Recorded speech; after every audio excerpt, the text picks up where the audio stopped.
Арбаңыздар, кутман кечиңиздер менен. Рахмат. Бүгүнкү лекцияны баштайлы анда. Алгач өзүм үчүн тактап алайын. Ким бүгүн биринчи жолу келип атат? Кол көтөрүп койсоңуздар, мен өзүм үчүн белгилеп алайын. Жаңы кишилер көп экен. Жигиттердин баары биринчи жолу келип атасыңар. Башка зыбат окшойсуңар, Кезек-кезеги менен келип аткан экен. Рахмат. Мен атым Мелис Мураталиев. Кыскача маалымат берип өтөйүн. Мамлекеттик тил жана тил саясаты боюнча улуттук комиссияда эмгектенип келатам. Анан биз бул жерде, ушул жайда Илимдер академиясы менен бирдикте президентибиз тарабынан жарлык менен бекитилген улуттук дем дүйнөлүк бийиктик аттуу оңгу жолду таанытуу максатында кыргыз таануу курсун уюштуруп атабыз. Кыргыз таануу курсу көп жылдан бери иштелип, апробациядан өтүп, көптөгөн билим берүү мекемелеринде, мамлекеттик мекемелерде дагы, коомдук жайларда дагы бул талкууланып, абдан өзүнүн жемишин берип келаткан программа көп жылдан бери. Болгону гана ошо оңгу жол жарыялангандан бери ушул идеологиялык документибизди ошо кыргыз таануунун көз карашы менен дейбизби, кыргыз таануу аркылуу ошо оңгу жолду тереңирээк таануу маселесинде биз максатында ушундай иш чараны уюштуруп атабыз. Бүгүн кезеги боюнча 3-чү лекция темасы оңгу жол кыргыз тарыхын дүйнөгө таанытуу, эгемендиктин белгиси. Буга чейин биз эки лекцияда ошо оңгу жол менен кыргыз таануу маселесин талдап карадык дагы, анан мамлекет куруу тажрыйбасына көбүрөөк токтолдук. Мисалы, улуттук дем дүйнөлүк бийиктик оңгу жолунда негизги таянымдар деп, принцип деген түшүнүктөрдө биз баягы Кыргыз Республикасынын конституциясын жана мыйзам актыларын, ошондой эле укуктук ченемдерин жетекчиликке алуу деген принципти биз талдаган жокпуз. Себеби бул кандай гана мамлекет болбосун, мамлекеттин саясатында бардык иш аракеттердин баары конституцияга, баш мыйзамга жана укуктук ченемдерге негизделет. Демек бул жагын биз талдөөгө алган эмеспиз. Өткөнкү эки лекциябыз биз мамлекет куруу жана аны башкаруу тажрыйбасы бар деген түшүнүккө арнаганбыз. Демек мамлекет куруу жаатында канча жолу мамлекет курдук, ошого кенен токтолгонбуз. Анан башкаруу теориясында өткөнкү лекцияда, акыркы лекциясында ошо башкаруу теориясын бир аз талдап өттүк. Албетте, ушул жерде айтылган ойдун баары так эле ушундай, башка вариант болушу мүмкүн эмес дегенден мен алысмын. Бул жакта болгону ошо талдоо, иликтөө, анан көз караш менен бөлүшүү. Эгерде бир жаңы ачыкталган, жаңы бир табылган илимий же башка фактылар болсо, ошонун негизинде биз дагы да ошо кыргыз таануу маселесин дагы тереңдей беребиз, өзүбүз үчүн жаңы билимдерди ача беребиз.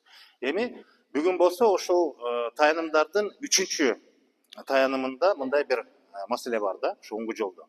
Кыргыз элинин тили, тарыхы, маданияты жана нарк баалуулуктарынын жарандар тарабынан эркин колдонулушун, үйрөнүлүшүн жана дүйнөгө таанытылышын өлкө эгемендигинин белгиси катары эсептөө. Өтө татаал жазылган, мен түшүнүп атам. Документ жазуу стили ушундай татаал болот экен, бирок болушунча ошол маселелердин баарын камтыдык да, бул жерде бир нече маселе камтылган. Тил маселеси, тарых, маданият, нарк баалуулуктары бул өтө кенен түшүнүк.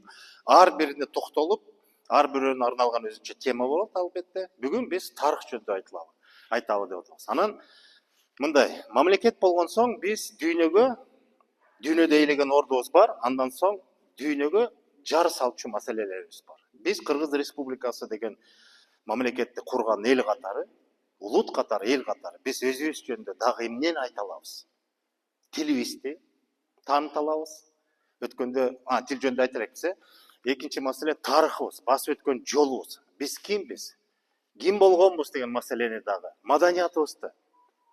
Кыргыз жөнүндө сөз кылганда албетте эң биринчи улуттук көрсөткүчтөр бул тили, маданияты, салт, нарк баалуулуктары кандай болсо, ошого жараша элдин же улуттун өзгөчөлүгүн тааныйт. Мына ошону биз өзүбүз үчүн гана эмес, бүгүнкү замандын талабында биз дүйнөгө да ошону таанытышыбыз керек. Таанытуу бул эгемендиктин белгиси катары деп атабыз. Себеби биз ушундай элбиз, биз мамлекетибиз бар, биз эркин жашайбыз, өзүбүздүн жолубузду өзүбүз тандадык. Ушул жол менен өнүгүп атабыз. Анан биз ушундай элбиз, тилибиз бул, салт наркыбыз бул, маданиятыбыз ушул, жана башка деген нерсе. Анан албетте анын катарында тарых да бар. Демек тарыхты билүү өзүбүз үчүн гана эмес, албетте.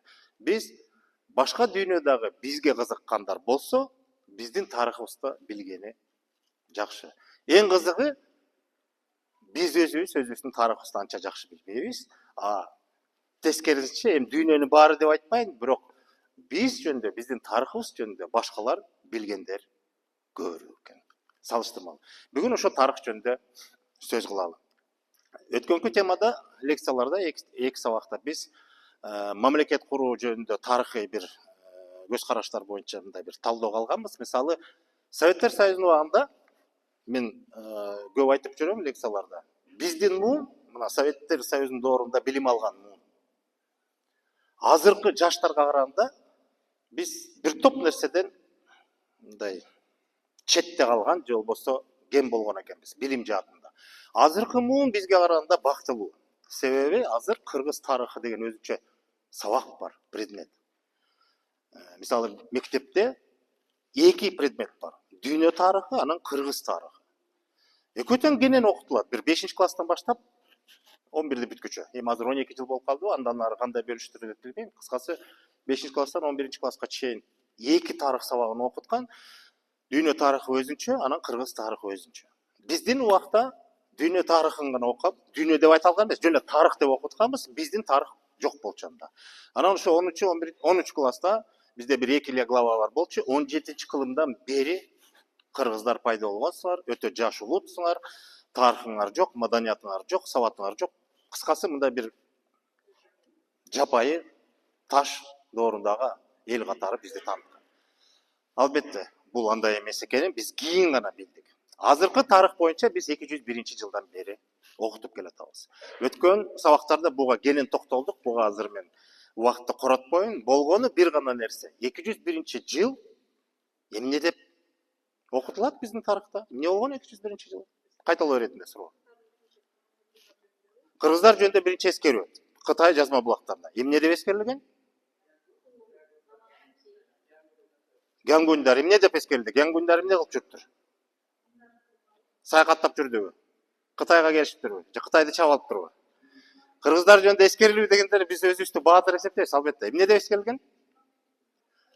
Биринчи мамлекеттүүлүк деп биз азыр чечтик, шарттуу түрдө. Ал дагы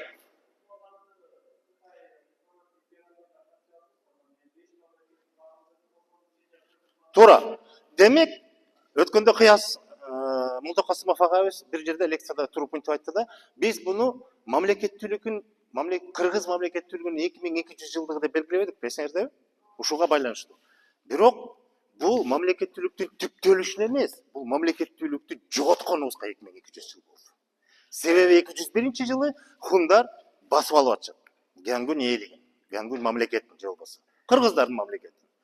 Бул эми ушул мезгилдеги мамлекеттүүлүктү биз жоготкон мезгил экен. Анан шарттуу түрдө, эгерде ошондо биз мамлекет куруп жашаган болсок, демек андан бери караганда 2200 жыл биздин мамлекеттүүлүгүбүзгө ошончо убакыт болду деп биз бүткүл дүйнөгө жар салып ушундай чоң салтанат мааракет өткөргөнбүз. Демек, эгерде биздин доорго чейин 201-жылы биз мамлекет куруп жашап, анан ошол жылы мамлекеттен кол жуудук деп коелучу, анда логикалык негизде мамлекет андан мурун болуш керек эле да. Анан канча убакыт болгону белгисиз. Окумуштуулар айтат, так анык маалыматтар жок, ошон үчүн ал жакты эми билбейм, кызыкканы балким бардыр, бирок мында ачык даана эмне болгон, кыргыздар кайда жашаганы белгисиз. Ошо менен биз үчүн бул тарыхтын бир белгисиз мезгили. Мага кызыктырган ошол андан аркы мезгилде эмне болгон экен. Ошол жөнүндө кыргыздар тууралуу маалыматтар, түрдүү маалыматтар бар, ошол жөнүндө бөлүшкүм келет. Негизи тарыхчылар айтат, биздин доорго чейинки 3-кылымдан аркы мезгилди бул сактардын доору деп айтылат. Эгерде биз ушул биздин чөлкөмдө алсак, Борбордук Азия, Түштүк Сибирди алсак, анда ушул бул жерде эми баягы азыркы заманбап мамлекеттердин чек аралык контурлары бар. Анан 3 түстө жазылып турат, Персия, Скиф, анан Саки деп турат. Бул эми мындай деп түшүндүрүп коеюн. Бул жерде бир өзгөчөлүк бар. Скиф менен Сак бул бир эле түшүнүк болгону гректер өзүнүн тилинде скиф деп атаган экен. Белгилүү бир аймакты ээлеген бир көчмөндөрдү деп айтайынчы. Перстер болсо сак деп атаган экен. Анан биякта эми шарттуу түрдө бөлүнүп калган. Ойлобогула, Каспийден нары бачышты көздөй жалаң скифтердин жери экен. Каспийден бери көздөй Уралдан бери жалаң сактар экен. Жок, андай эмес. Бул жөн эле шарттуу түрдө ушинтип белгилеп коюшуптур. Негизи бир эле бир көчмөн маданият болгон экен. Нар жагы Европадан бери, Кара деңизден бери карай жүрүп отуруп, биягы Байкал көлүнө чейин, түндүгү музга чейин, түштүгү мына могу тоо кыркалары менен, могу Персиянын жерине чейин, анан Кытайдын жерине чейин, Борбордук Азия азыркы толук кирип атат. Мына ошол жерде бир сактар ээлеген экен. Грециянын бир грек окумуштусу бар, Тарыктын атасы деп аталат. Билесиздерби? Ким деп? Ким эле? Тарыктын атасы. Геродот. Геродоттун эскерүүлөрүндө бар. Могу скифтерди ал скиф деп айтат. Анан скифтер бул бир эл эмес.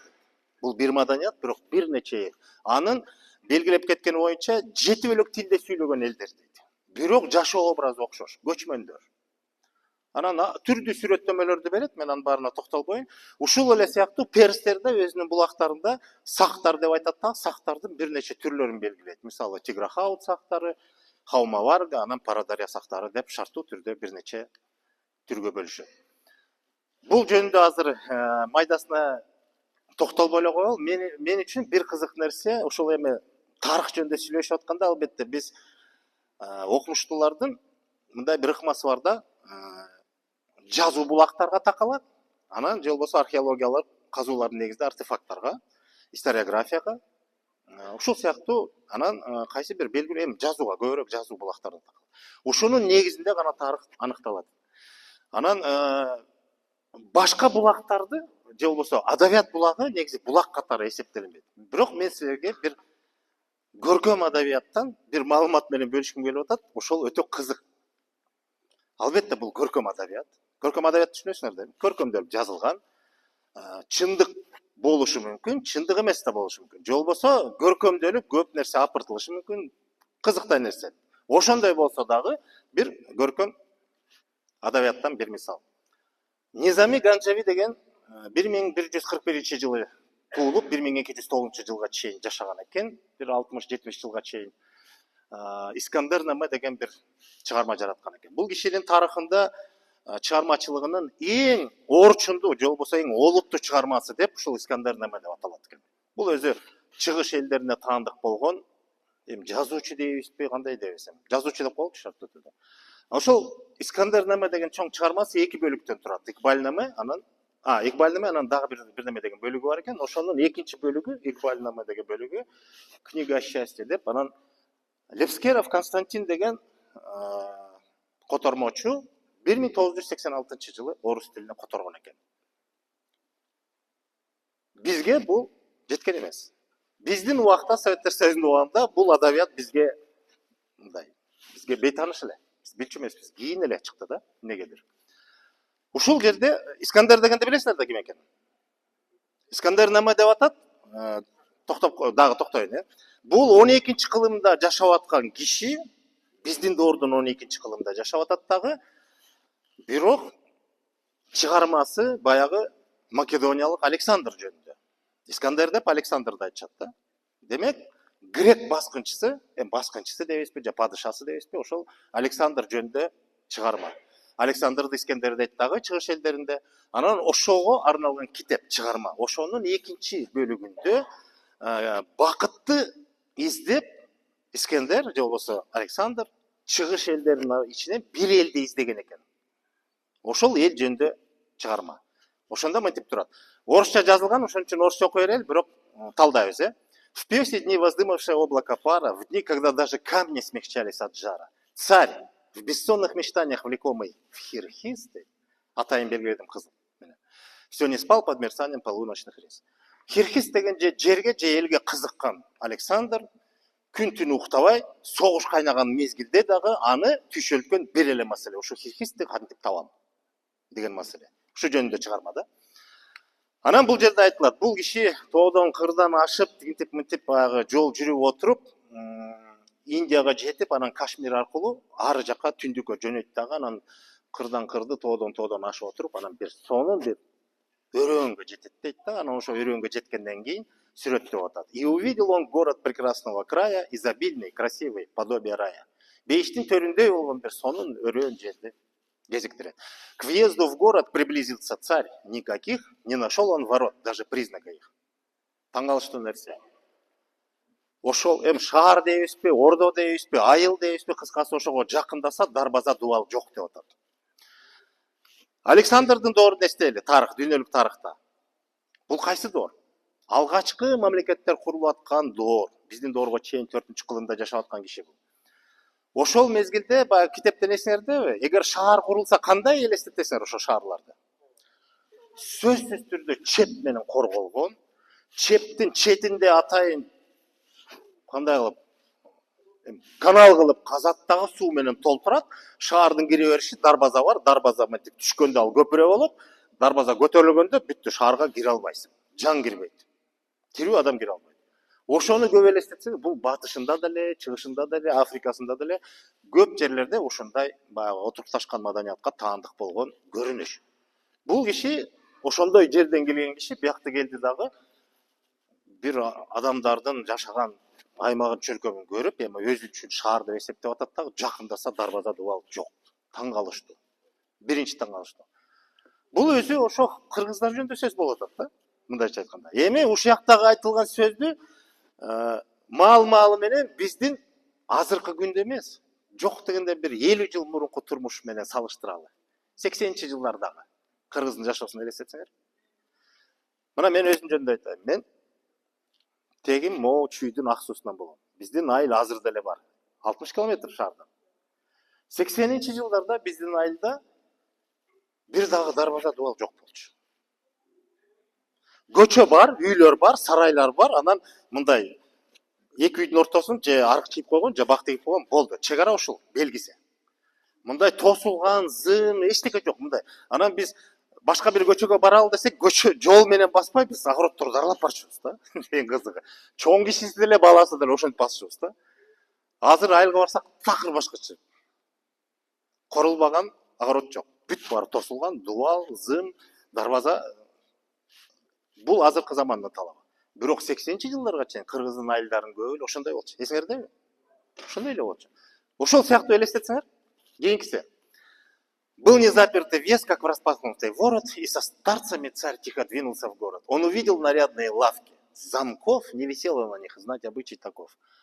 Ошол эле айылдагы бала кезди элестейинде бир жакка барганда, чоң апам, раматылык, анда мен чоң атамды көргөн жокмун, чоң апам бир жакка барабыз дегенде, үйдү же бир мындай чылапчын леген деп коебуз го, же ошо менен тиреп койчу, же бир жип менен байлап койчу, же жыгач сайып койчу да.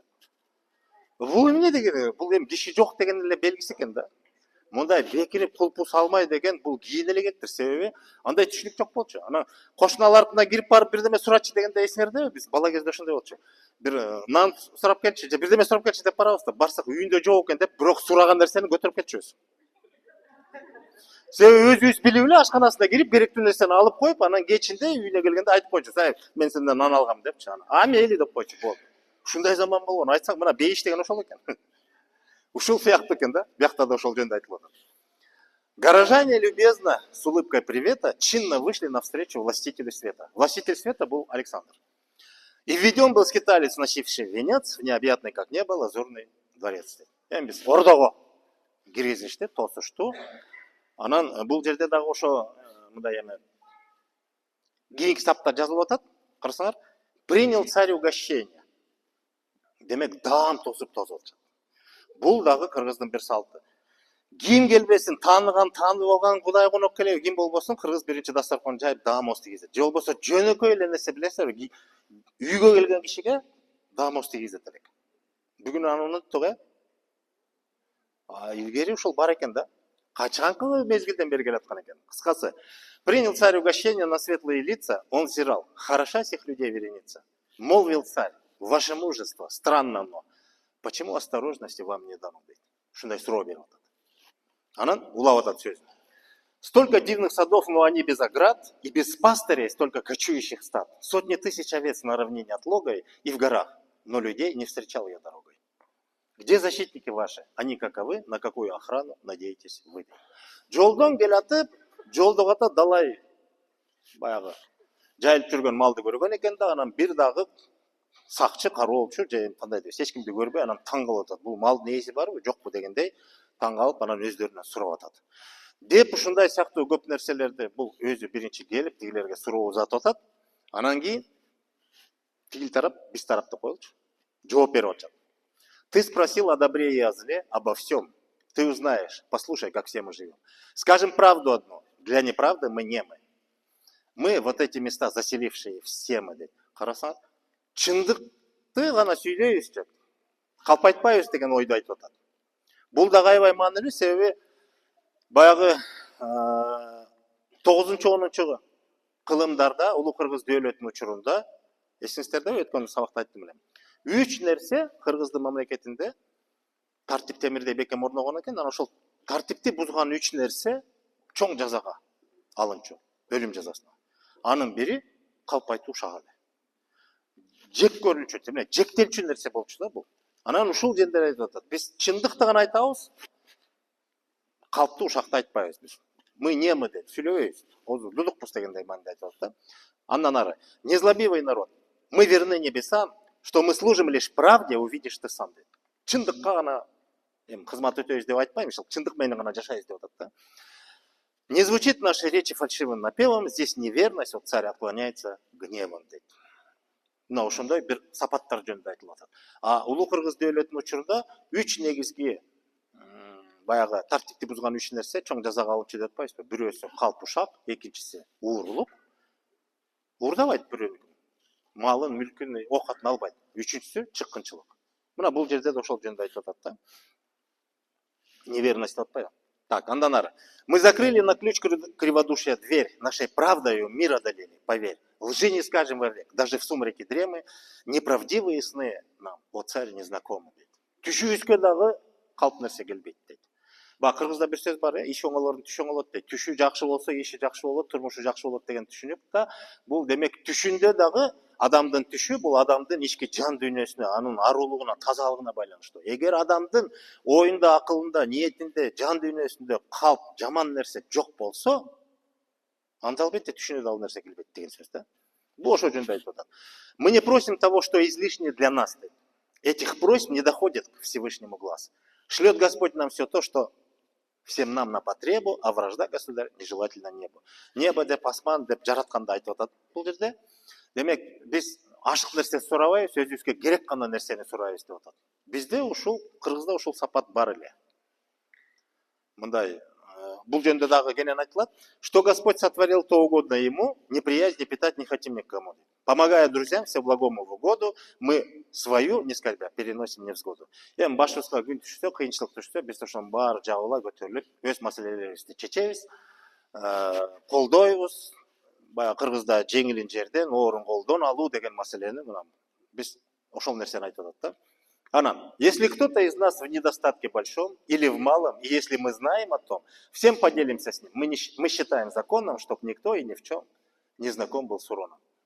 Ынтымак беримдиктин белгиси, маселеси, анан бул жерде ким кыйналса баары жабыла туруп ошол маселени чечебиз деген сөз. Кыргыздын салтында көп нерсе бар. Азыр айтып берсек четинен эми убакыт жетпейт. Мисалы, жөнөкөй эле нерсе. Кыргыздын ынтымак деген түшүнүгү бар, билесиздерби? Ынтымактын күчү менен бирөөнүн маселесин чечебиз. Ортого чыгарган баягы ыража маселебиз менен дагы бул дагы ошол көмөктөшүү, жардам берүү. Азыркы замандын талабында баягы экономическая подушка деп коет го, ошол нерсени чечүү эчак эле бизде бар эле да. Анан бул жерде да ошол сыяктуу нерсени айтып атат. Албетте ал доордо башкача болчу. Анан карасаң, мы имуществом нашим друг другу равны дейт. Бул жерде социалдык теңдик маселеси айтып атат.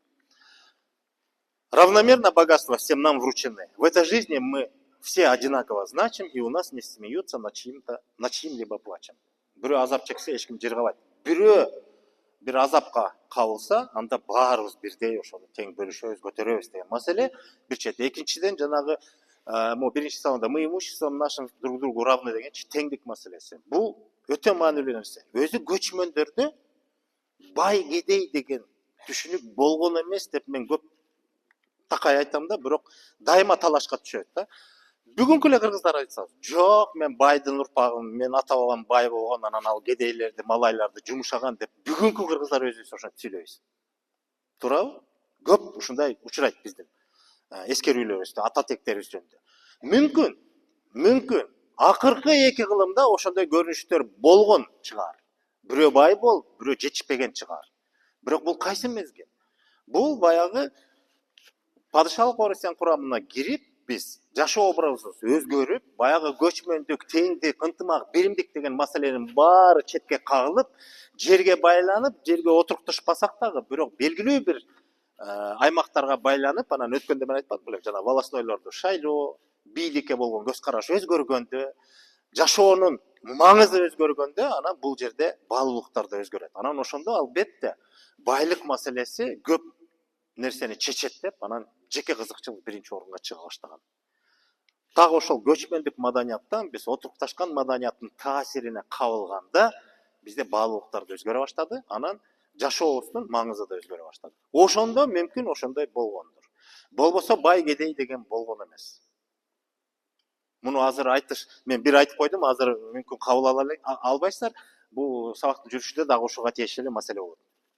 Ушуну эстеп койгула. Эгер өтүп кетсем, суроо бергиле, макулбу, ушу боюнча. Кийинки, мы не знаем воров, нам охрана в горах не нужна. Перед чем нам испытывать страх? Не пойдет на грабеж нашей местности житель, ниоткуда в наш край не проникнет грабитель. Урлук жок бизде дейт. Жолобойт бизде. Өзүбүздөн эч ким уурдабайт. Албетте уурдабайт. Уурдаса башын кесип атпайбы? Башын кесип атасынын мойнуна илип атпайбы? Мен ошону эмне үчүн байланыштырып атам? Себеби бул 12 кылымда жашаган адам. Бул ошол мезгилдеги кыргыздардын маданият, салт, наркын тааныган адам катары жазып атат. Бирок Александрдын доорунда, анан ошол доордо ошондой болгонбу, жокпу, бирок жазып атат да, кыскасы.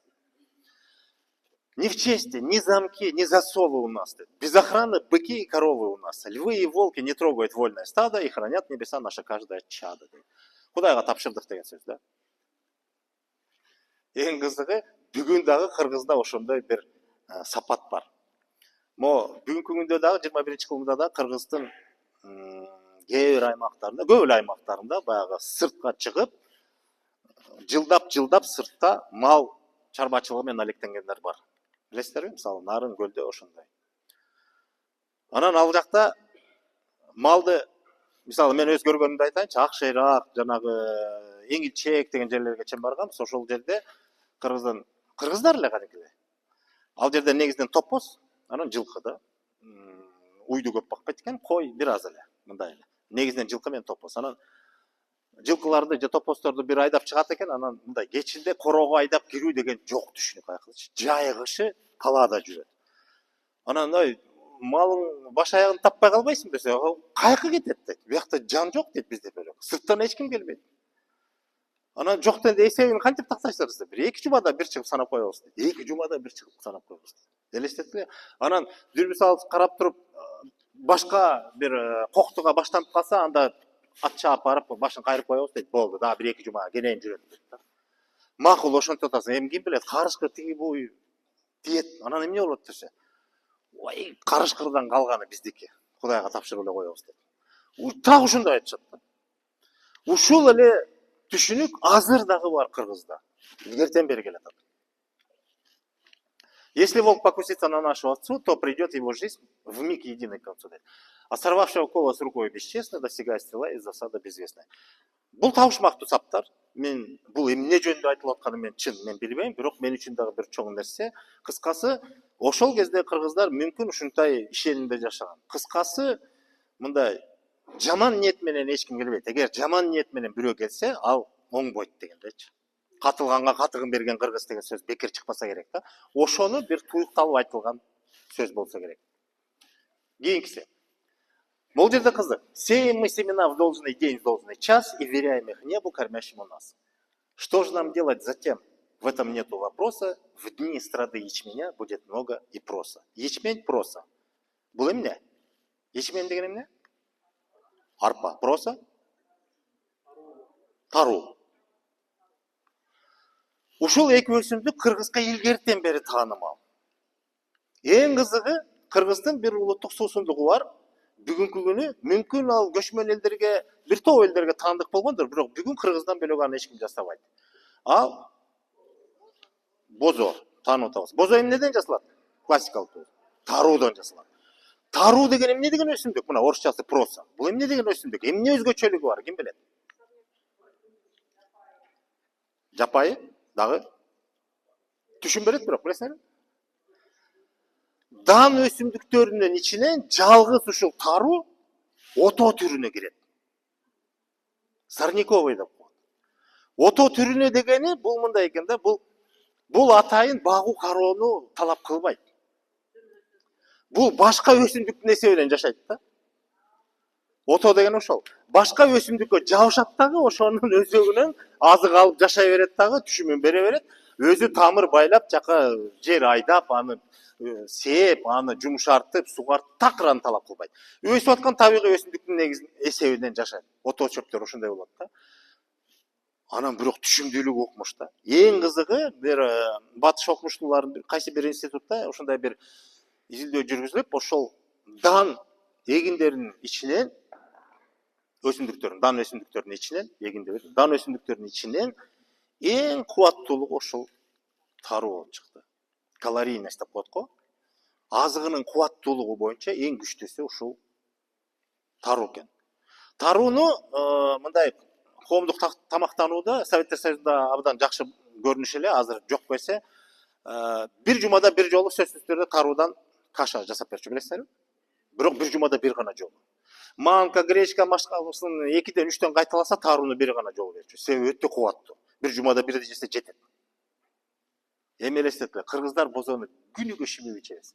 Эч калдырын калтырбай. Бозо кантип жасалат билесиңер да? Таруунун маңызын чыгарып туруп, эчтекесин калтырбай, сыгып алып туруп, аягында баарын шимип ичип атпайбызбы? Демек, эң кубаттуу азыкты алган Кыргыз да. Илгертен бери. Ечмек бул арпа. Арпа дагы көчмөндөргө эң керектүү азык. Биринчиден ошол эле жылкыларга, минген аттарыбызга дагы, таптагырмаш үчүн. Андан сырткары ошол эле адам баласына да керектүү, жанагы, мисалы, таруудан бозо жасасак, арпадан эмне жасайбыз? Максым жасайбыз. Максым жарма деп коебуз го. Мына ошол суусундукту жасайбыз. Ал дагы өтө пайдалуу экени эми ал жөнүндө айтпай эле коеюн, кыскасы, бул бизге таанымал болгон түшүнүктөр. Анан айтып атат. Бирок көчмөндөр баягы отурукташкан элге окшоп, жер айдап, сээп, аны багып карабайт да. Ошол өзгөчөлүктү айтып атпайбы? Карасаңар, с дня посева полгода минует, и знай. Сээп койдук, жарым жылга жоголдук да биз. Кеттик, карабайбыз аны, тиктебейбиз. С дня посева полгода минует, и знай. Сам 700 со всего мы сберем урожай. И одно ли мы посеем зерно или много, но посеев надеемся только на Бога.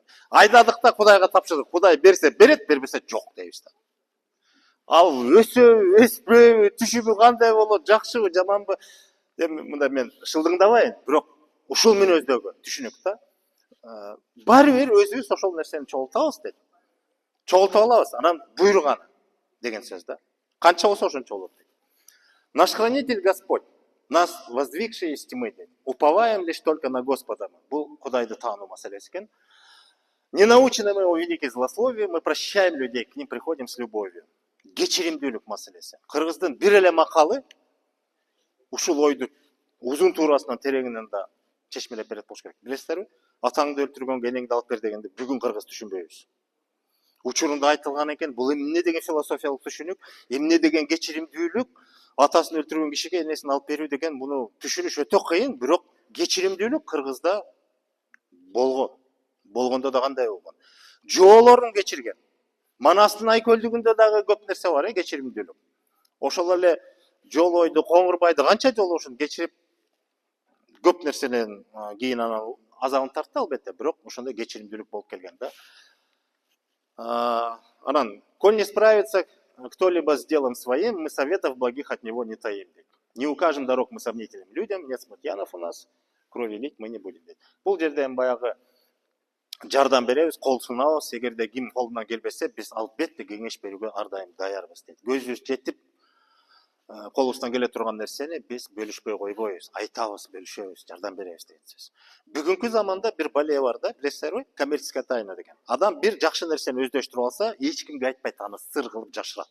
егер де айтса, ал жақсы нәрсе башқа біреуге жұғат, біреу де жақсылықтың үзірін көрсе, içi açады да, жоқ болбош, мен ғана болушым керек деген. Бұл отырып ташқан маданияттан келген түшүнүк бүгүнкү кыргызга каптады. Илгери кыргыздар андай болгон эмес. Кыргыздар болгонун билгени менен бөлүшчү, билесиңерби? Байкасаңар азыр деле кыргыз бир нерсени өздөштүрүп алсачы, чын эле мындай жаңы нерсени үйрөнүп алса, бөлүшкөнгө шашат. Болгон билген тааныгандарын укпайм десе дагы кулагын чөптүрөп берсең, токтосоң, момундай бир нерсе бар экен деп туруп, анан бөлүшөбүз. Бул кыргызга мүнөздүү бир жакшы сапат экен да. Болгону биз акыркы мезгилдерде бул нерседен алыстап атабыз.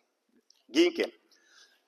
Делит горе друг с другом вся наша семья, мы и в радости каждый друг другу друзья. Серебра мы не ценим, и золото тоже. Здесь они не в ходу, и песка не дороже.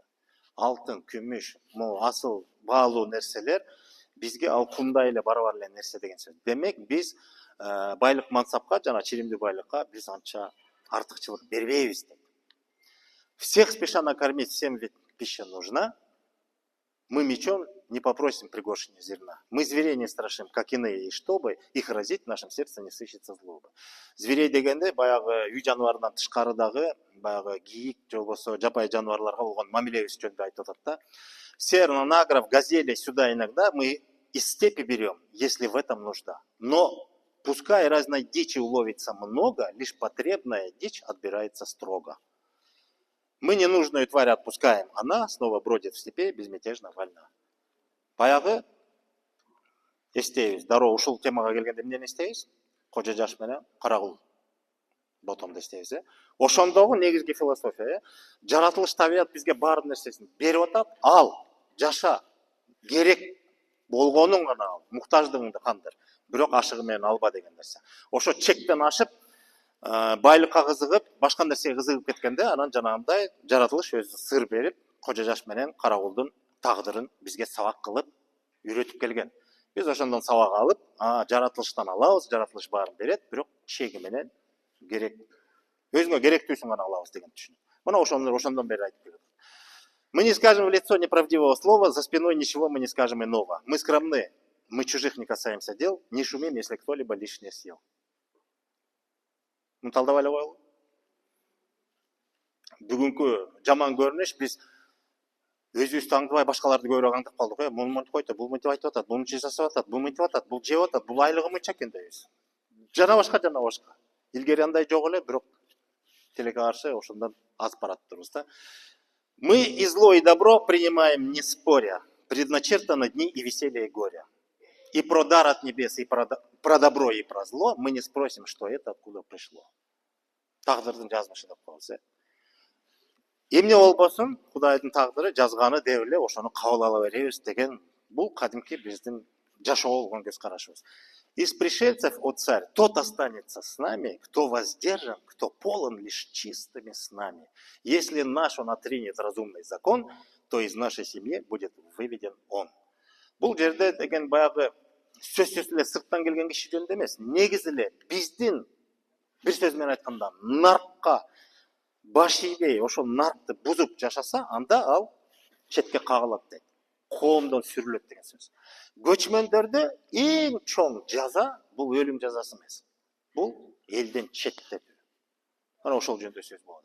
Бирок ошол эле убакта көчмөндөр өзү менен гана өзү эмес, сөзсүз түрдө сырттан келген кишилерди да өзүнө жугуштуп кабыл алган учурлар көп болгон. Ошол эле Алмамбет жана башка айта берсек тизме кете берет. Бирок ошолор сырттан келсе дагы бөлөк маданияты, дүйнө таанымы, ханы теги бөлөк жаран болса да, бирок кыргыз менен журулушуп, кыргыздын салтын, наркы жашоо адеби менен кошо журулушуп жашап кетсе, анда биздин катарга кошулат. Жок эгерде кабыл албаса, анда четтетилет. Мүмкүн эмес жашоого. Себеби биз бир тартипке, бир адепке келгенбиз. Мына ошол жөнүндө айтылат. Ушунун баарын угуп, анан Александр ойлонот. Увидав этот путь благодатный и правый, в удивление застыл Искендер величавый. Лучших слов не слыхал царь земель и морей, не читал сказов лучших он в книге царей. И душе своей молвил венец мироздания, эти тайны приму, как слова назидания. Полно рыскать в миру, мудрецам не с руки, лишь ловитвой гореть. Всюду ставить силки дейт. Мол жерде эң кызыгы ушул жерде. Мен атайын кызыл менен белгилеп койдум. Недовольна ли добыча от соблазнов свободу получил я, внимая благому народу. От соблазнов свободу получил дейді. Еркіндікті ушул елден келіп таптым дейді. Еркіндік деген эмне? Еркин эмес болсо анда кандай болот? Эгер эркиндиги жок адам бул кандай адам? Эрки жок, эркиндиги жок. Бул ким дейбиз биздин түшүнүктө? Кул дейбиз. Кыргызда кул деген түшүнүк батыштагы же отурукташкан маданияттагы эрки жок, колу буту таңылган, кишенделген адам деп элестетпегиле. Кыргызда кул деп кимди айтчу эле? Теги жок, же болбосо жет атасын билбеген жетесиз кул деген сөз. Бул философиясы тереңирээк да, мындай. Кайсы бир урууга, элге таандыгын билбеген, же болбосо ошол эл менен эсептешпеген адам болсо, баары бир да ага ким экени. Жеке өзүнүн кирт башы үчүн кара курсагынын айынан эле гана жашоонун маңызы деп эсептесе, ошону кул дечү. Кара курсагынын кулу экен депчи. Кул деген ошондой мааниде экен. Элге таандыгы жок, элге пайда батасы жок адам. Бирок ал эркин эле жашаш мүмкүн. Бул жерде айтып атат. Недовольна ли добычь дейт. От соблазнов свободу получил я, внимая благому народу дейт. Байлык, бийлик, мансап деп отуруп, мен ошонун кулуна айланган турбаймынбы деп атат. Кыргызда дагы бир сөз бар. Менчикке чыккан, мээнетке баткан деген бир түшүнүк бар. Эки сап сөздө кыргыздын жашоого болгон көз карашы чыгып атат. Адам бул жашоодо менчиксиз жашоо мүмкүн эмес. Менчикке көп нерсени чыгарып алып атабыз да, анан ошонун мээнетине батып, азабын тартып атабыз. Үйүм болсо экен дейбиз, үйлүү болдук. Эки үйүм болсо жакшы болмогон эле, эки үйлүү болдук, дачасы менен кошо. Машинелүү болдук, дагы көп нерсе болдук. Анан эмне болдук? Анан ошого байланып калып атпайбызбы? Ошонун мээнетине чырмалып биз эркиндикти өзүбүз жоготуп атабыз. Ошого байланып калып атабыз. Бул байлыгым, бул мүлкүм, бул машинем, бул үйүм эмне болду экен? Кокуй урдап кетпейби, уруулар кирбейби, тонобойбу, өкмөт билбей калабыз, жана башка деп жашырып отуруп, жашоонун рахатына батпай, өзүнүн менчигинин аркасында кулу болуп калды да, кыскасы. Александр ошого жетти. Дүйнөнүн жарымын басты, ээледи, бийликти тургузду, үстөмдүгүн орнотту, баш ийдирди. Бирок ошонун мээнети ошончолук жүк болуп түйшөлүп атпайбы? Аны эркин жашоодон четтетти да, анан түшүндү. Мунун баары жашоонун маңызы эмес экен. Эркин жашоо такыр башка турбайбы деп, ушуну айтып атат. Ушул элден көрдүм дейт. Ушул элди көрүп таасиленип, чыныгы эркиндикти түшүндүм дейт. В мире благо живет, ты о благе радей дейт. Эгерде жашоодо жакшылык бар болсо, к миру благо идет лишь от этих людей. Анда ушул элде гана бар экен жакшылык. Жашоонун маңызын түшүнүп, жакшы жаман деген нерсени так ажыратып, өзү үчүн жакшы эмне экенин түшүнүп, эгерде дүйнөдө жакшылык бар болсо, анда ушулар деле экен дейт. Калгандарында жок экен деп өзүнө бир чечим чыгарып атат. Озарился весь мир перед нами рабами дейт. Өзүн кул деп эсептеп атат. Кул деген кандай мааниде? Өзүнүн байлыгынын кулуна айландым деп эсептеп атат. Бийлигинин кулуна айланганын өзү моюндап атат. Озарился весь мир перед нами рабами. Стали мира они с золотыми столпами. Жашоонун алтын түркүгү мына ушул эл экен деп атат. Если правы они, ложь свою ты прими. Если люди они, нам ли зваться людьми? Эгер булар адам болсо, анда биз адам эмеспиз. Ушул эле сөз дүйнөнү аңтарып атат да. Александрдын өзүндө. Демек, ушунча жашып, дүйнөнүн жарымын басып алып, анан бир кыргыз деген элге келип кезигип, алардын жашоо маңызын, адебин, наркын, салтын көрүп таанып, таң калып, анын жашоосу өзгөрүлүп атат, өзүнүн түшүнүгүндө. Ушундай экен деп. Бул эми көркөм чыгарма. Канчалык деңгээлде бул чын калп экенин биз мындан арыга тыңдайбыз. Дагы айтып атат. Для того лишь прошел я по целому свету, чтоб войти напоследок в долину вот эту. О, звериный мой нрав, был я в пламени весь, научусь ли тому, что увидел я здесь? Ушун баарын үйрөнө аламбы деп өзүнө звериный нрав дейт. Өзүнүн ким экенин түшүнүп атат, өзүнүн адам эмес экенин кайра белгилеп атпайбы? Биз эми жөн эле жырткыч хайван эле болуп калыптырбыз деп атат. Мен ушулардан адам болууну үйрөнө аламбы деген суроону өзүнө коюп атат. Баягы Айтматовдун сөзү, Айтматовдун генийлиги бул өзүнө ойлоп тапкан эмес. Бул кыргыздын жашоо адебин наркын эле бизде болгон муунга жеткирип берди. Адам болуу маселесин. Бул жерде ошону айтып атат. Если б ведать я мог о народе прекрасном, не кружил бы по миру в стремлении напрасно. Я приют свой нашел бы в расщелине гор, лишь к Творцу устремлял бы я пламенный взор. В расщелине гор деген демек бұл тоолуу аймакта экенин баса белгилеп атат. Тоонун арасында жашап эле жыргап жүрө бермекмин дейт. Тоолуу кыргыздар жөнүндө сөз болот. Всей страны мудрецов я проникся бы нравом, я бы мирно дышал в промышлении правом. Умудренных людей, встретив праведный сан, Искендер позабыл свой пророческий сан.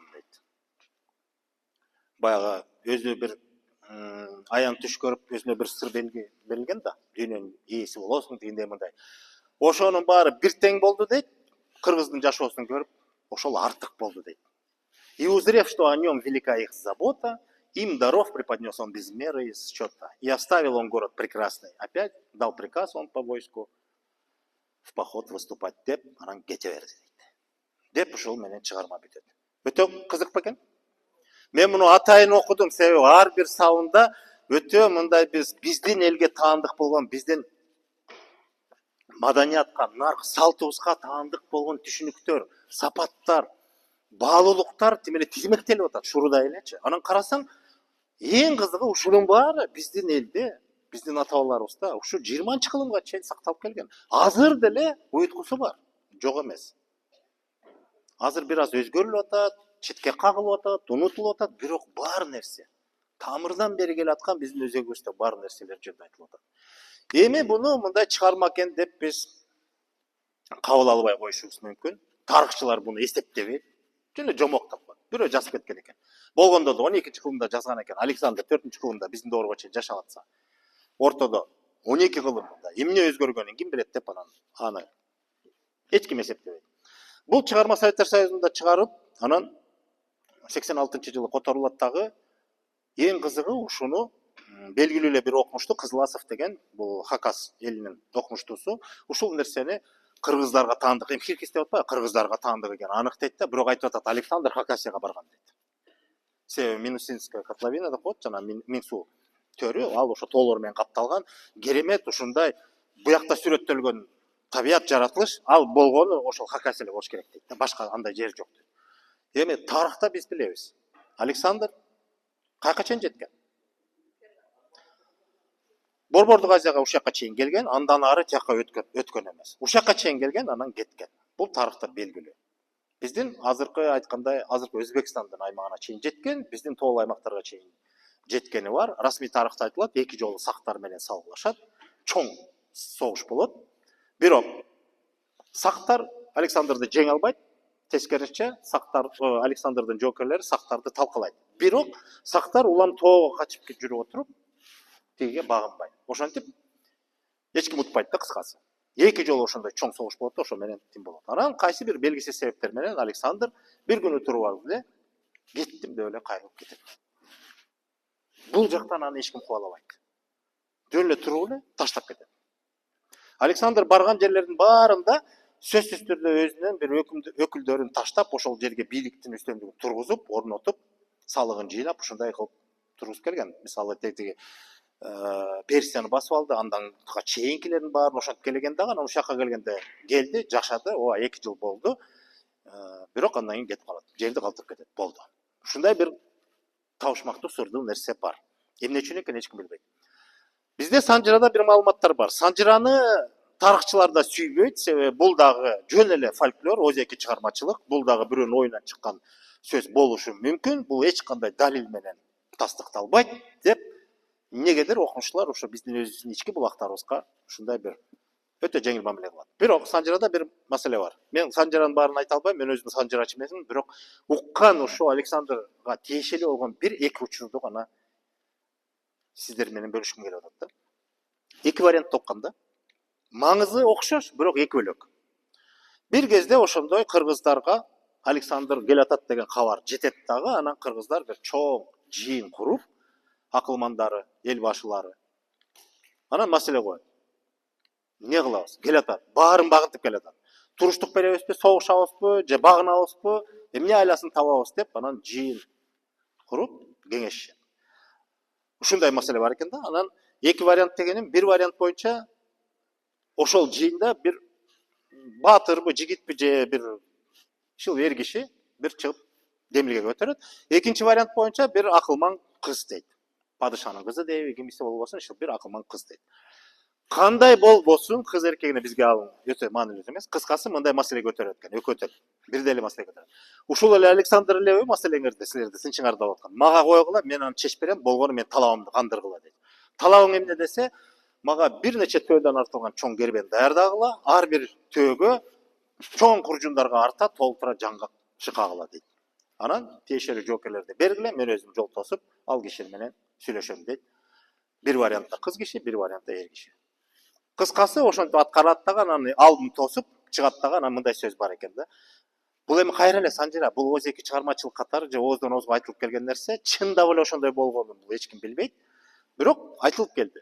Анан ошо алдын тосуп чыкканда ушундай сөз болгон эмес. Учурашып, салам айтып, ким экенин таанытып, анан ошо кыргыз өкүлү айтып атат. Биз кыргызбыз дейт. Анан мынтип деген сөз бар экен да. Билген кишиге, биз кыргызбыз, биз деп туруп жана куржундан жаңгакты алып чыгып айтат да, биз мына моундай дан канча болсо, биз ушундай көппүз дейт. Биз ушундай тегизбиз дейт. Биз ушундай бекембиз дейт дагы, анан сунат дейт. Сунса таштай болгон жаңгакты көргөн эмес да. Карап туруп, бул эмне ташпы деп ойлоп тур да. Жок дейт. Анан айтат, эгерде биздин тилибизди тапсаң, биз ушу жаңгактай болгон, ушул даамдай болгон таттуубуз деп туруп, анан бир экөөнү чагып туруп, ооз тийгизет. Анан чагып көрүп таң калат. Анан айтат, биз ушундай көппүз, ушундай тегизбиз, бекембиз, анан ушул жерибизди коргойбуз, багынбайбыз деген мааниде айткан окшойт. Анан ушул жаңгакты сунуп, белек катары анан сунуштаган экен. Анан ошондон чындап эле Александр ушул сөзгө таасир этип, анан ошол даамга дагы бир чети аябай таң калып, тамшанып, даамын жесе абдан таттуу экен, бирок өзү бекем таштай экен деп ошого баа берген эмес экен. Анан ошентип кайрылып кыргызды чаппай ошондон ары баштаткан экен деген бир ушундай сөздөр айтылат. Аны дагы биз анык чын ушундай болгон деп айта албайбыз, бирок кызык нерсе. Бүгүн дүйнө жүзү жаңгакты эмне деп тааныйт? Грек жаңгагы деп тааныйт. Европа окумуштуулары баары изилдеп, узун туурасынан изилдеп бүтүп, чагы эле 20-кылымдын аягында эле бир жыйынтыкка келишкен экен. Жаңгак өсүмдүгү Европага таандык өсүмдүк эмес. Бул сырттан келген өсүмдүк деп айтылат. Анан изилдеп келип, бул өзү баягы өсүмдүктөрдүн тибине жараша өзүнүн классификациясы бар да, ошол баягы кандай десем, өсүмдүктөр дагы түр-түрүнө жараша жакын болот да, баягы семейство деп коет, эмне орус тилинде бар го ошондой түшүнүктөр. Мына ошол сыяктуу бул өсүмдүктүн окумуштуулардын айтымы болсо, тамыры борбордук Азия деп айтылган экен. Анан ошого карата мындай расмий маалыматтар.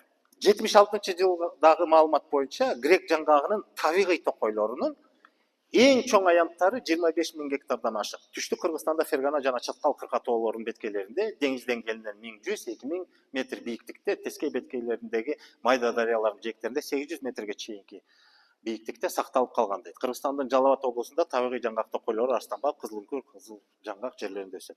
Эми түшүнүктүү, буну баарыбыз билебиз. Маселе окумуштуулар айтып атат.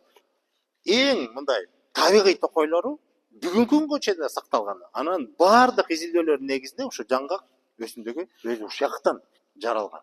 Европада жаралышы мүмкүн эмес эле. Окумуштуулар айтат, Европага буну бирөө киргизген, алып келген.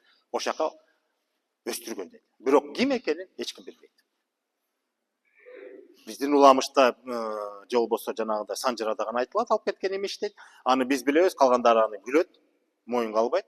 Бирок окумуштуулар айтып атат, ушактан барган. Кандай барган белгисиз. Ушул жагына келгенде кайсы бир кызыктуу нерсе бар экен.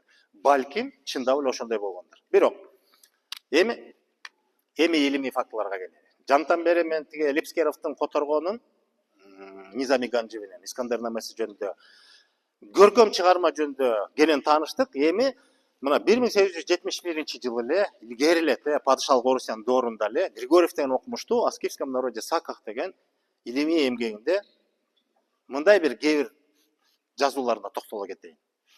От Эфора же, жившего при дворе Филиппа, царя Македонского, отца Александра Великого, узнаем, что обитают там разные кочевые народы, отличающиеся особым благочестием так, что никто из них не причинит страдания даже животному. Адамға емес, жан жануарға дағы жаманшылық қалабайды дейді.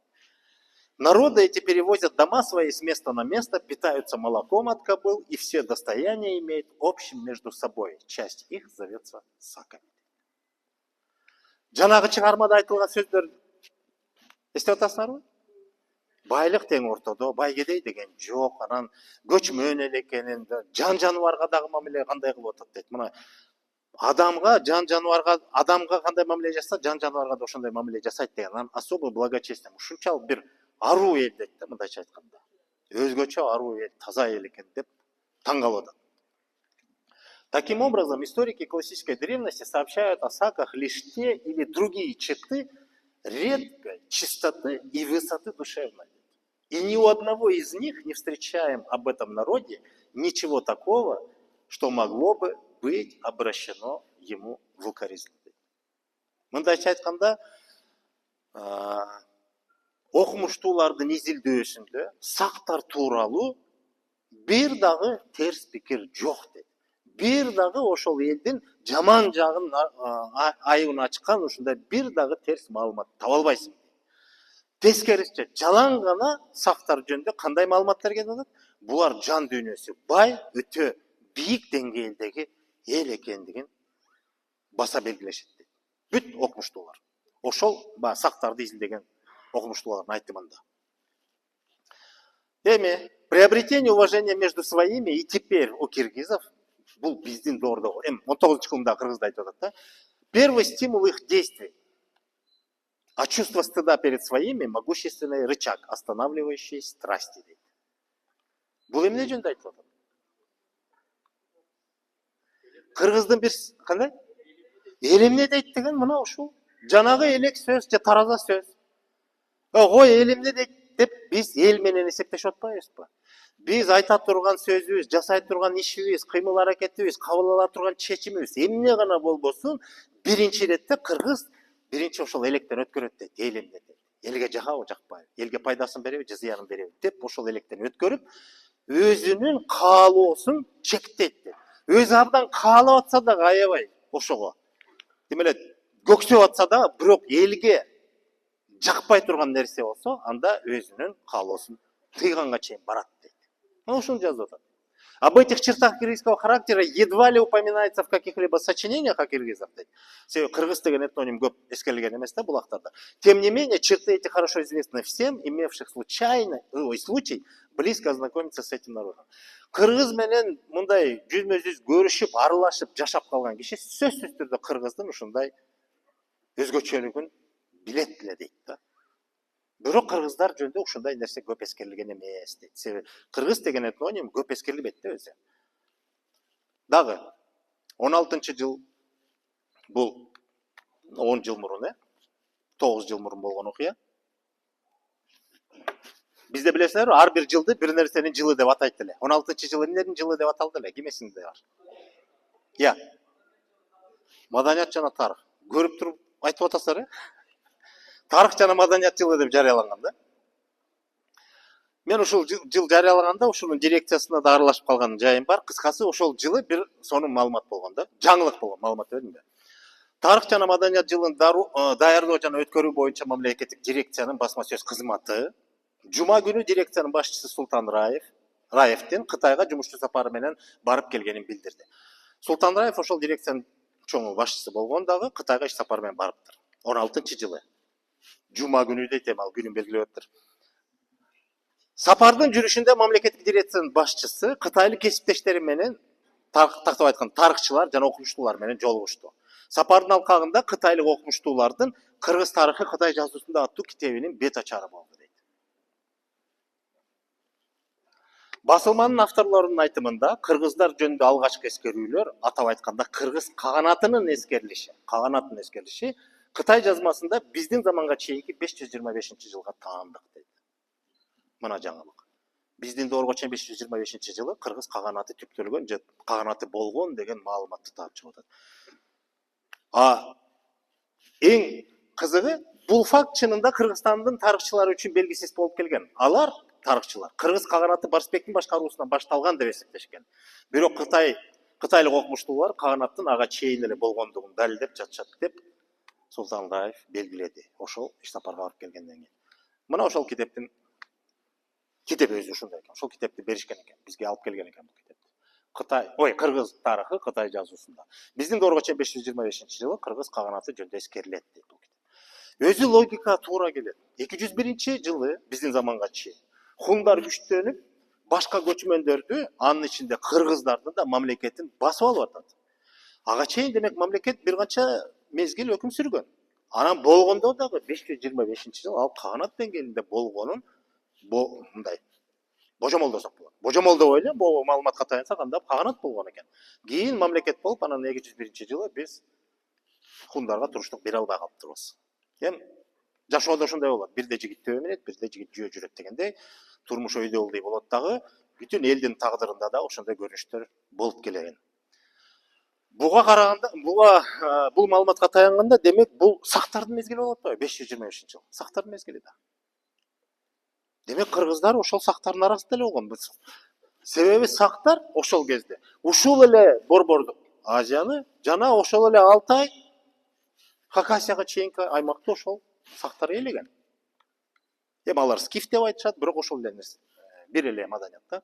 Дагы бир кызык маселе. Мен бул маалымат боюнча дагы бир аз бөлүшкүм келип атат. Убактым жакшы элеби азыр? Кандай болуп атат? Азырынча бар, Тажа элексиңерби? 2007-жылы 13-14 ноябрда Дели шаарында, Индиан борборунда бир чоң иш-чара болгон экен. Мына инаугурация, официальное открытие Всемирной пагоды мира, Вишва Шанти ступы. Бул буддисттердин бир чоң өзүнүн ишениминдеги бир чоң иш-чара болгон экен. Кыскасы, мындай экен. Далай Лама деген бар, билесиңерби? Азыр 14-чү болуш керек кезеги боюнча. Ошол Далай Лама Кытайдан куугунтукталып жүрүп отуруп, Индияга барып, башпанеге алып, ал жерден саясий башпанеге алып, ошол жерде бир топ жылдан бери жашап атат. Азыр деле ошол жакта болсо керек. Анан ошол 2007-жылы ушул бир пагода деген сөз мындайча айтканда бир чоң чиркөө деп коелучу алардын тилинде. Чоң имараттын ачылышы. Бирок ошол иш-чаранын бул чоң пагоданын ачылышына шылтап, ал мындай бир дүйнөлүк конфессиялардын өкүлдөрүн чакырып, бүт диндердин өкүлдөрүн чакырып, анан саясий лидерлерди да чакырган экен.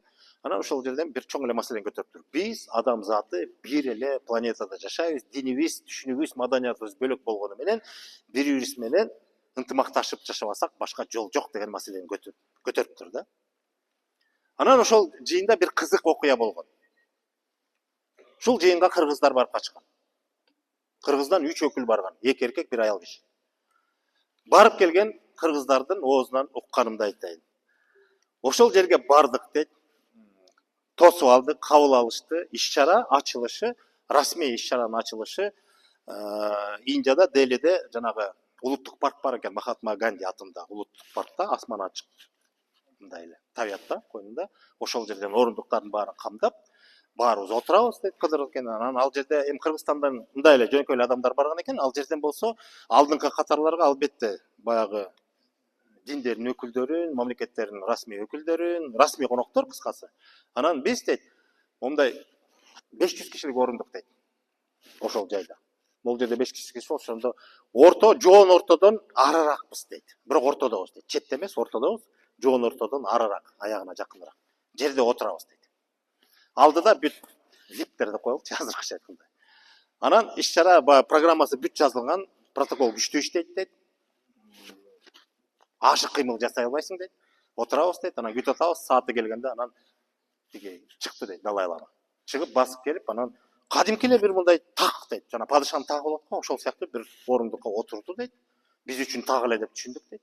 Ошо такка отургандан кийин анан тигилер баягы өздөрүнүн ырымдарын жасап, барабандарын каккылап, өздөрүнүн салты боюнча бир нерселер жасады. Анан иш-чара башталды, кетти. Анан саламдашуу аземи дейт экен алардык боюнча.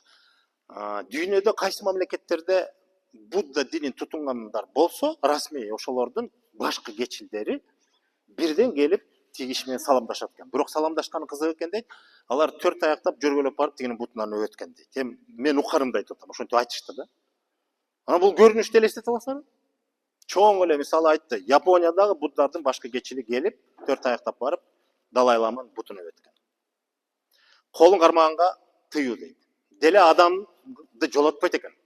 Саламдашуусу ошондой экен. Анан япондордун буддисти, монголдордуку, кытайдыкы кыскасы ошентип келип саламдашат. Анан кезеги боюнча башка диндин өкүлдөрүнө кезек бермек экен.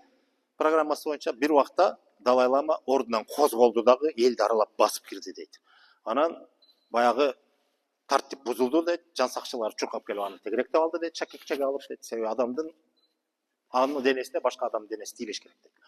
Анан элди аралап баратканда элди көздөй баратат дейт. Анан өзүнүн тилинде сүйлөп атат албетте. Анан түшүнбөй эле калдык, эмне болуп атат деп ызы чуу дейт. Анан элдерди аралап барганда элдерди тургузуп, беркилер аны тийгизбеш үчүн алардан кечирим сурап, алардын ордуктарынан козгоп, бошотуп, анан тиги ортону жиреп баратат дейт.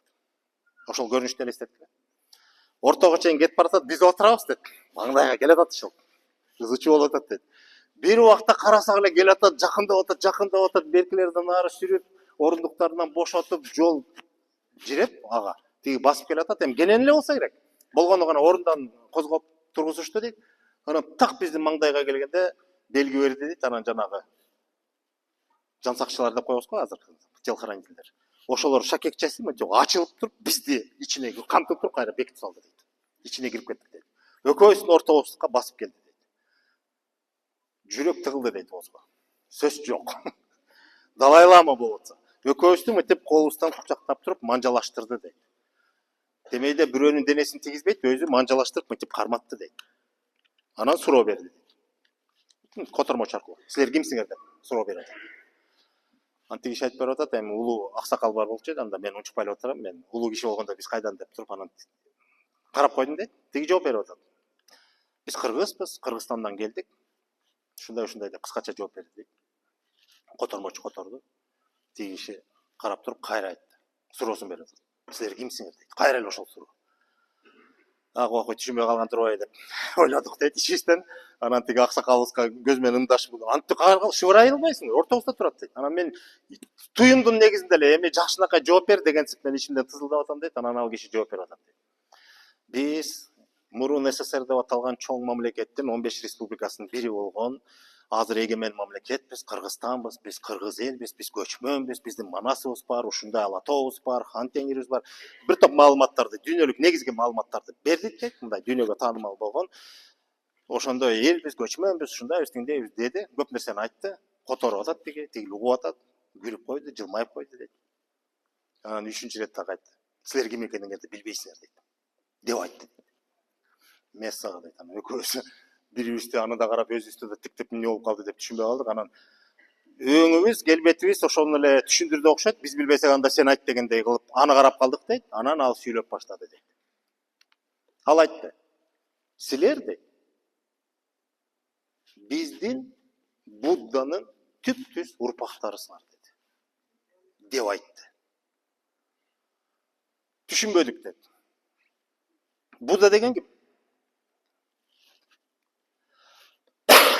Москвадан чыккан энциклопедиялык сөздүктө кыска маалымат. Биздин доорго чейин 7-6 кылымда жашаган экен. Имя основателя буддизма Сиддхартха Гаутама. Будда деген эл койгон ат экен, а болбосо өзүнүн аты Сиддхартха Гаутама дейт. Экинчи толуктоо мындай кененирээк маалымат. Будда санскрит тилинен просветленный деген маанини түшүндүрөт экен. Имя данное основателю буддизма Сиддхартха Гаутаме, ошол эле жылдар жашаган экен. Происходившему по преданию из царского рода племени Шакьев в Северной Индии. Одно из имен Будды Шакьямуни, отшельник из Шакьев. Деген маалымат. Бул ачык маалымат бул жерде. Эми бул нерсе жөнүндө мен бул кишини айткым келип атат. Бул кишини тааныгандар жок бараңарда. Бул киши Кыргызстанга көп келип жүрөт. Джинсей Терасава деп коет, өзү япон улуту, буддалык монах өзү. Кыргызстанга көп келип жүрөт. Менимче биякта үй да бар болуш керек. 2006 жылы тигил жыйын 2007 жылы өтөт. Бул 2006 жылы ушундай китеп жазган экен. Глобальное пробуждение, возрождение изначальной духовности человечества деп китеп жазган экен. Ошол китепте Будда жөнүндө маалымат берип атат. Будда по традиции зовут Шакьямуни, иногда Сакьямуни. Это его имя широко известно. Шакья – это название одного из главных кочевых народов Центральной Азии. Греки назвали этот народ скифами, персы – саками. Род, из которого произошел Будда, является ветвью этого народа, переселившегося на индийский субконтинент. И имя этого народа – Саки. Шакьямуни – святой мудрец рода Шакья. Так переводится его имя. Ошол сактарды индустар Шакья дептир да. Ошол Шакьянын акылманы деген экен да. Шакийский мудрец дейт. Шакьямуни деген ошол экен. Деп бул китепте жазып атат. А тиги Далай Лама ошол нерсени айтып атат. Будда деген ошол жактан келген, силер ошонун түздөн түз урпактарысыңар. Анан мындай дагы бир өзгөчөлүктү айтты. Биз дейт, ошол Будданын айткан акылына жетиш үчүн, тереңине жетиш үчүн кээ бир чектөөлөргө барабыз дейт. Мисалы, турмуш курбайбыз, үйлөнбөйбүз, үй бүлө күтпөйбүз, бала көрбөйбүз дейт. Өмүрүбүздү, баягы убактыбызды башка нерсеге алаксытпаш үчүн бүтүн өмүрүбүздү ошол Будданын илимине жумшайбыз, ошону тереңине түшүнөйлү деп. Ошондо да тереңине жетпей келебиз дейт. Силер дейт, окубай этпей, эчтеке кылбай эле жүрүп эле жашап жүрөсүздөр Будданын акылы менен дейт. Аны силердин каада салтыңарда бүт шерелишкен деп айтты дейт. Оозубуз ачылып таң калдык. Анан эң кызыгы,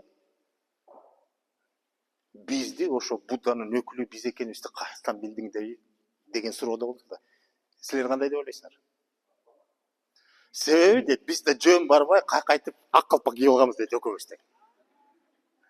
Ошол жоонун ортодо ар жагында отурабыз дейт. Ошону тияктан отуруп байкаган экен да, ошончо 500 кишинин ичинен эки калпакты көрдү да, жанаша отурганбыз дейт. Экөөбүзгө басып келип, экөөбүздүн ортобузга турду деп атпайбы.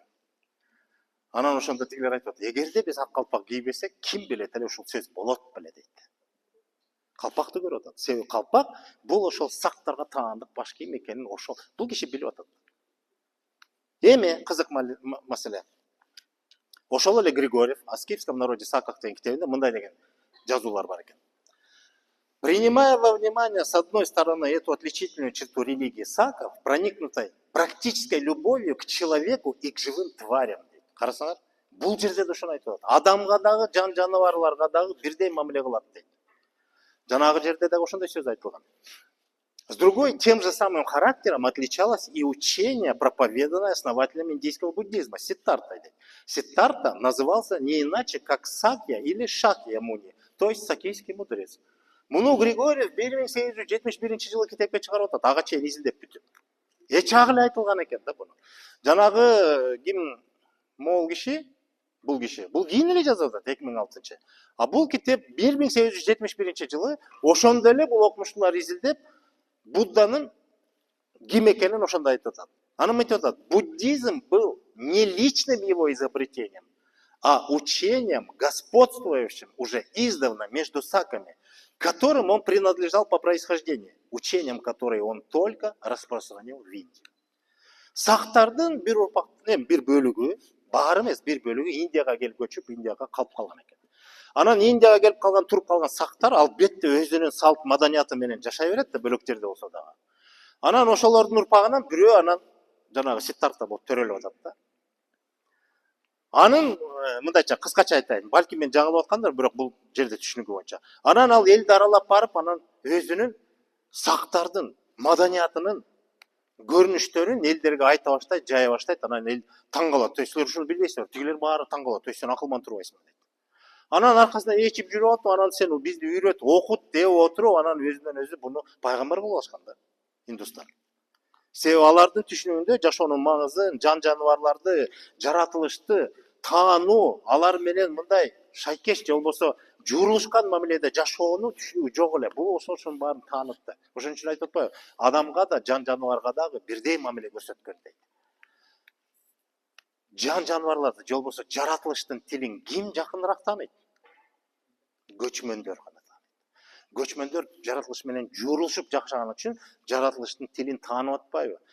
Жан жаныбардын тилин тааныйт керек болсо, өсүмдүктөрдүн дагы тилин тааныйт. Эми ал мындай түз маанинде эмес дегеним да, ошону сезет, туят. Анан ошол нерселерди бул башка чөлкөмгө, башка элдерге айта баштаса, беркилерге бул жаңылык. Бул мындай даанышмандык. А болбосо ал өзү ойлоп тапкан эмес мындай жазат. Бул болгон ошол нерсени гана жака жайылткан дейт.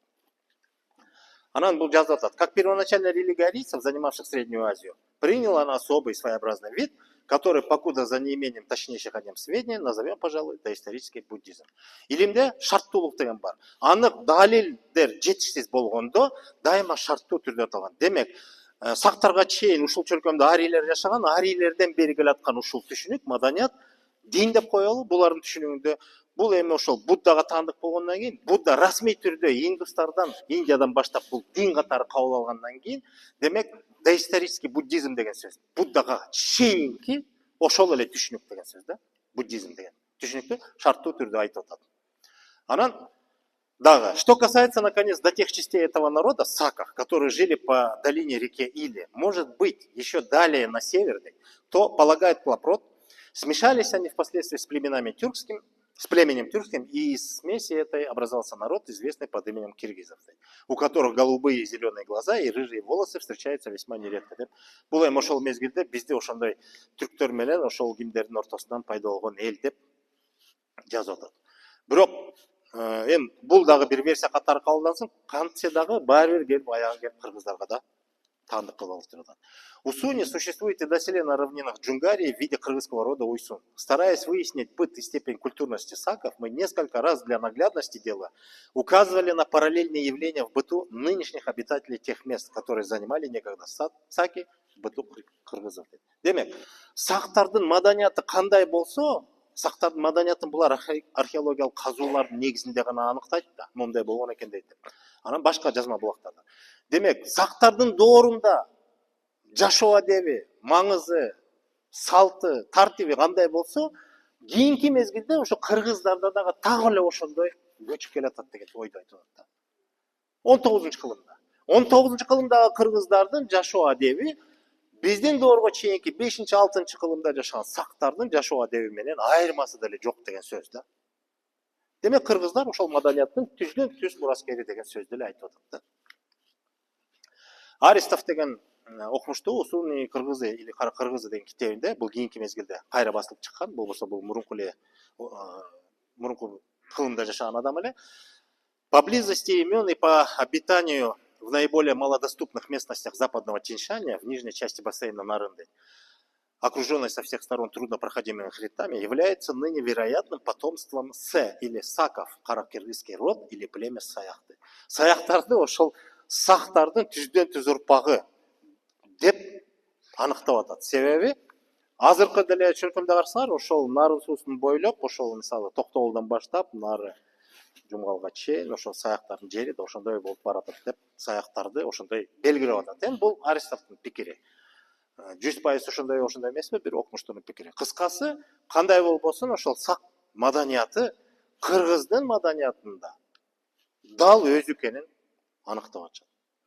Анан Будданын жанагыдай болгон эми байланышы биздин түздөн түз урпагы дегенге мен деле ошого макул болуп атам. Будданын түз урпагы деген эмес, тамырыбыз бир деген сөз да. Ошол сактардын урпагы биз болуп атабыз. Алар болсо ошол сактардын улуулугун, даанышмандыгын өзүнчө окуу багыт катары, философия катары бүгүнкү күндө алар өзүнчө дин кылып алып кетип калышты. Анан жанагы Далай Ламанын айтканы кызык болот атпайбы? Биз де жанагындай чектөөлөргө барып, ошого өмүрүбүздү арнап, ошонун терегине жете албай келебиз. Силер болсо окубай этпей, жашооңордо ошонун баарын сактап келатасыңар. Биздин салтыбызда, адаттарыбызда, үрп-адаттарыбызда, ырымдарыбызда көп нерсебизде. Эми жыйынтыктайын. Акыркы маалымат менен ошо менен бүтүргөнгө аракет кылайын. Убакытты көп алып койдум окшойт. Бүгүн мен көбүрөөк мен гана сүйлөдүм, силерди суроо берип эч кимден жерден маалымат уккан жокмун. Бүгүнкү лекциясы ушундай өзгөчө болду. Кубан Чороев деген Древняя кочевая цивилизация деген коомдук фонддун жетекчиси экен. Анан член ассоциации истории Кыргызстана дейт. Ко-администратор, со-администратор группа Кыргыз сайта компания Family Tree дейт. DNA дейт. Бул дүйнөдө азыркы учурда палеогенетика деген илимий багыт аябай күчтөндү. Жөнөкөйлөтүп айтканда, генетиктер, илимий институттар генетика боюнча дүйнөлүк 18 мамлекеттен бириккен бир чоң долбоор бар. 18 мамлекеттин генетика институттары бириккен.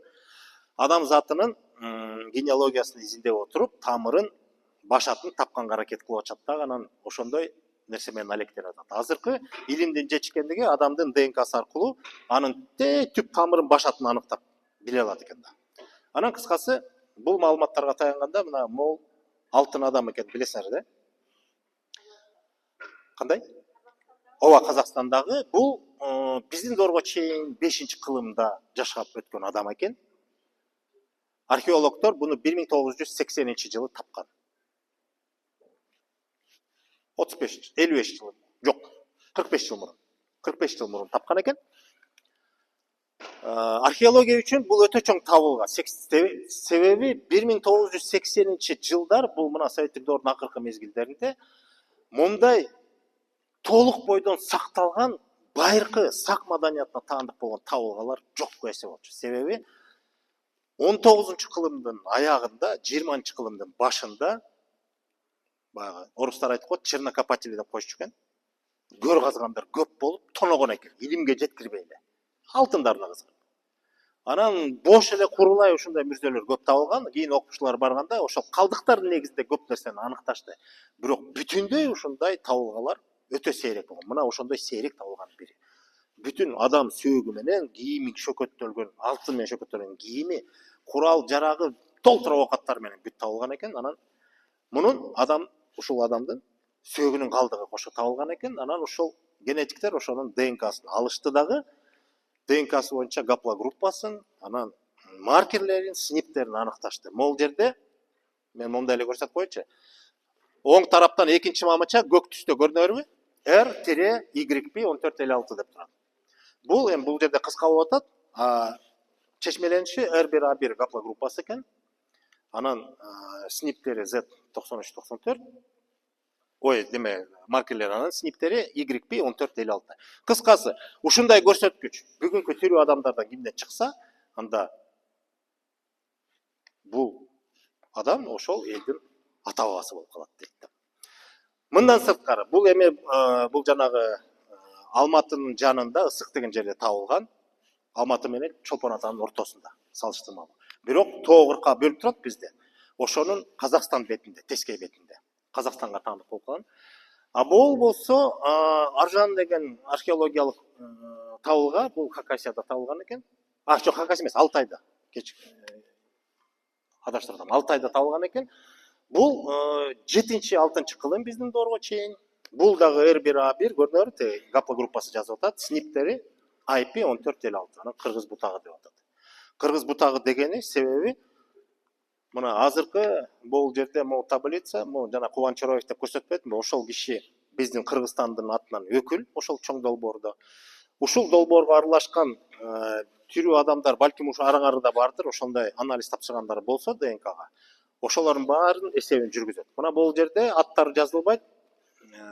Экинчи мамычаны карасаң кыргыз деп турат. Демек бүгүнкү кыргыздар, кыргыз деп эсептегендер, кандары бүт ошондой болуп атат. R1A1, Z93, 94 деп жүрүп отуруп, анан YP1456. Анан окумуштуулар илимде көп жылдан бери буну изилдеп жүрөт да айтышты. Бул снип 1456 деген. Бул кыргыз бутагы деп шарттуу түрдө атап коюшту. Себеби кыргыздан бөлөк бир да улуттун ичинен мындай снип чыкпай атат. Кыргыздарга гана. Демек бул кыргыз бутагы деп белгилеп коюшту. Анан эң кызыгы бул адам дагы Алтайда, 7-кылымда Алтайда жашаган адамды дагы снип ошондой болуп атат. Мындайча айтканда каны. Андан берирээк 5-кылымда жашаган ушул Сыкөл чөлкөмүндө жашаган адамдын каны теги бүт бир болуп атат. Бүгүнкү кыргыздардын ошо окумуштуулардын айтымында, Кубанчароевдин маалыматына таянсак, 65% жанагы илимде выборка деп коет. Саналуу адамдарга баары тапшыра албайт да. Саналуу адамдар тапшырат. Ошол саналуу адамдардын ичинен 65%нын каны мындай болуп дал келип атат. 65% деген бул жакшы көрсөткүч, демек негизги, өзөктү көрсөткүч. Демек бул киши ошол сак, тигил Аржандагы бул дагы ошол жанагы пазыр маданиятына таандык, сак мезгилдерине, ал ошол эле маданият деп эсептелет, скифтер деп эсептелет. Демек биздин түпкү бабаларыбыз ошолор экен деп чыгып атат. Биздин түпкү ата тегибиз деген сөз. Ошондо деле Алтай менен Борбордук Азия ушул жерде ошол кезде деле бир эле эл жашаган экен. Ошол эле кезде бул жер бизге эле таандык болгон экен деген да пикирди ошо менен бышкыртып атат. Демек бүгүнкү сабактын жыйынтыгында мен айтайын дегеним, эң башында көрсөткөн баягы биздин доорго чейинки 201 жыл деген бар эмес беле, ошого келип такалып атам. Мен аягында бир коюп койсом болмок экен, азыр ушуга келип мына могуга келейин. Демек, биздин доорго чейин 201 жылга чейинки мезгил сак мезгилинде таандык болгон маалыматтарга таянганда кыргыздын тарыхы ошол жерден бир аз да болсо изи чыгып атат. Демек, биз сак мезгилинде болгонбуз. Анан жанагы перстердин булагына таянганда Тиграхаут сак деген сөз өзү эң алгачкы котормолорунда бул орус тилиндеги котормосун мен окуп алып аябай таң калгам. Кийинки мезгилде андай котормо колдонулбайт. Кийинки мезгилде жөн эле остроконечный шапки деп коет. Баш учуштуку баш кийим деп коет. Алгачкы котормолорун мен окуганда беловойлочный остроконечный шапки деп жазылчу. Анан беловойлочный деген мага өтө кулагыма аябай жакындуу угулганда аны мен таң калып койгом. Кийинки мезгилдерде илимде азыр ал сөз алынып салды да жөн эле баш учуштуку баш кийим болду. Анан өзүм үчүн да ойлоп коем да, мисалы көчмөндөр болсо, тоодо жашаса, негизги чарбасы эмне деп ойлойсуңар? Мал чарбачылык. Анан кийим кечесинде негизги материалы эмнеден болот? Көчмөндөрдүн. Жибектен болобу, же эмнеден болот? Же хыбыдан болобу дегенде. Албетте жүн, кийиз, же болбосо тери гана болот. Негизги материал ошол болот. Анан эми териден да ыңгайсыз болсо керек баш кийимде, бирок жүндөн эң ыңгайлуу бул кийиз жасап туруп, кийизден баш кийим жасаган жакшы. Анан дагы бир кызык нерсе, перстер сактарды 3 топко негизинен бөлөт. Тиграхаут дейт, бул жана баш учуштуку баш кийим, ак кийизден жасалган. Бул тоолуу аймакта жашайт дейт булар. Берки Халмаварга перс деген, Халмаварга сак деген бар экен. Алардын түшүнүгүндө котормосунда мындай экен. Башты айландырган, же болбосо мас кылдырган бир суусундукту бышырган дегенди түшүндүрөт экен. Халмаварга деген. Халма деген ошондой суусундук экен, варга деген ошону бышырган деген. Демек, мындай мас кылуу спирт ичимдигин бышырган эл экен да, кыскасы. Сактардын бир түрү ошол. Ал ким экени белгисиз. Ким билет ким жөнүндө сөз болуп атканын? Кыскасы ал дагы белгисиз. Анан дагы бир түрү парадария болуш керек, парадария сак деп коюшат. Бул деген жанагы аралга кетчү эки суунун боюнда жашаган сактар. Бул түздүктө талаас сактары. Сырдария менен Амударыянын боюнда жашагандар. Дария деген сөз, парадария деген ошо дарыянын боюнда жашагандар. Эки дарыя ортосунда жашаган сактар деп азыркы каракалпактар болушу мүмкүн. Анан эң кызыгы бул перстер келгенде өздөрү ойлоп тапкан эмес да бунун атын мындай кылат. Менимче жөнөкөй эле логика. Бул элди карады да өзгөчөлүгүнө жараша ат койду. Мисалы парадария дегени ошо дарыянын боюнда жашаган. Эки жакка кетпейт, ушу дарыянын боюнда гана жашайт. Демек дарыянын боюндагылар деп койду, өз үчүн белгилеп койду. Бирөөнү карады, жанагы негизги суусундук ошол болсо керек, жанагы мас кылдырган. Балким ошол менен алектенген элди алар шарттуу түрдө ошондой Халмаварга деп койду. Анан бирөөнү көрдү, кичүүсүнөн улуусуна чейин бүт баары бирдей, бир өңчөй баш кийим кийген эл экен. Деп анан аны атап койсо керек. Бирок, бир кызык нерсе. Ушул чөлкөмдө жашаган байыркы элдердин ичинен, байыркы этнонимдердин ичинен бир дагы этноним бул элдин аты. Бир да этноним баш кийим менен кошулуп айтылбайт. Мисалы, жөнөкөй эле салыштырып айтайынчы. Мисалы, Боордош өзбек эли бар, коңшу. Алардын улуттук баш кийими допу деп коебуз.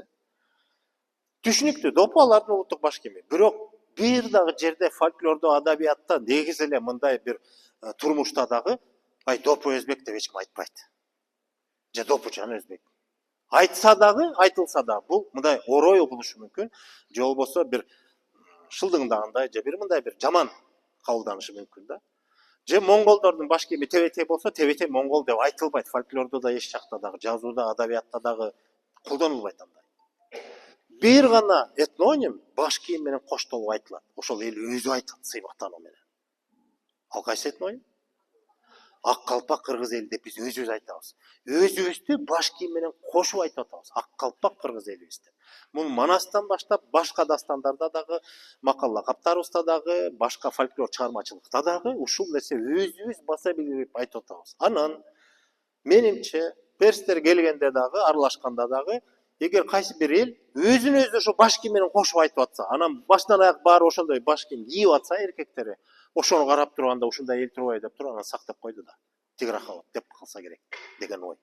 Болбосо бардык жагынан, илимий жагынан дагы, адабий жагынан да, генетикалык жагынан да, тарыхый жагынан дагы жазма булактарына таянганда, ошол сактардын бир бөлүгү бул биздин бабаларыбыз экени аныкталды.